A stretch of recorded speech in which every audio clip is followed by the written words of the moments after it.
السلام علیکم ورحمۃ اللہ وبرکاتہ ان الحمد للہ والصلاة والسلام علی رسول اللہ اشہد ان لا الہ الا اللہ وحدہ لا شریک لہ واشہد ان محمدا عبدہ ورسولہ اما بعد۔ محترم ناظرین، اللہ تعالیٰ کا ہمارے اوپر بے شمار احسانات اور انعامات ہے کہ اللہ تعالیٰ نے ہمیں تندرست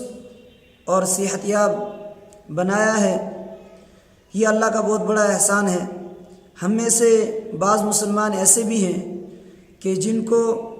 جو کوئی کسی نہ کسی بیماری میں مبتلا ہے، اور جو لوگ بیماری میں مبتلا ہے وہ بھی دو طرح کے ہیں۔ بعض کو تو اپنی بیماری سے صحت یاب ہونے کی بھرپور امید ہوتی ہے، بعض کو ایسی بیماری لاحق ہے کہ وہ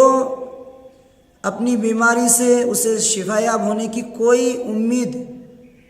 نہیں رہتی۔ تو ایسا مریض جس کو اپنی بیماری سے شفا یاب ہونے کی کوئی امید نہ ہو، اس کے روزے کے تعلق سے شریعت میں کیا احکامات ہے آپ کے سامنے اس درس کے ذریعے سے پیش کیا جائے گا۔ ناظرین، کوئی شخص اگر اس قدر بیمار ہو کہ اس بیماری سے شفا یاب ہونے کی کوئی امید نہ ہو، مثال کے طور پر لے لیجئے بہت زیادہ بوڑھا ہو جانا، تو بڑھاپا بہت زیادہ غالب آ جانا جس کی وجہ سے ہڈیوں میں کمزوری، بدن میں کمزوری، یا ایسی بیماری جس بیماری سے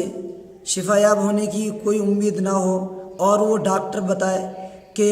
اس کو یہ بیماری جو لاحق ہوئی ہے، اس بیماری سے شفا یابی ممکن نہیں، تو اگر ماہر ڈاکٹر یہ بتلائے، یہ خبر دیں، تو اب ایسے شخص کے اوپر روزہ نہ رکھنے کی رخصت ہے۔ تو بہت زیادہ بڑھاپے کی وجہ سے بھی رخصت ہے، اور کوئی شخص کسی کو ایسی بیماری لگی ہوئی ہے جس کی بیماری کے بارے میں کوئی ڈاکٹر یہ بتلائے کہ یہ شخص روزہ نہیں رکھ سکتا ہے کیونکہ اس کو جو بیماری لاحق ہے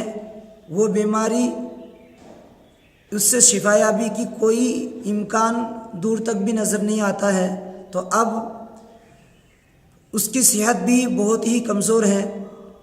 ایسے شخص کو رخصت دے دیا گیا کہ وہ ہر دن کے بدلے کھانا کھلائے مسکین کو، ہر دن کے بدلے مسکین کو کھانا کھلائے۔ مسکین کو کھانا کھلانے میں دو آپشن ہیں، ایک تو یہ ہے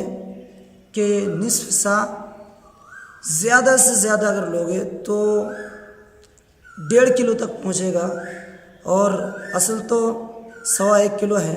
تو 1.25 کلو اور زیادہ سے زیادہ اگر کیا جائے تو 1.5 کلو کھانا یہ مسکین کو پہنچائے، گیہوں ہو یا چاول ہو یا کھجور ہو یا کوئی اور چیز، ان میں سے اسی طرح کے مسکین کو پہنچائے۔ دوسرا آپشن یہ ہے کہ کھانا بنوا کر، پکا کر مسکین کو بلا کر کھلائے، جیسے کہ حضرت انس رضی اللہ عنہ جب بوڑھا ہو گئے تھے کافی، تو 1 سال یا 2 سال تک انہوں نے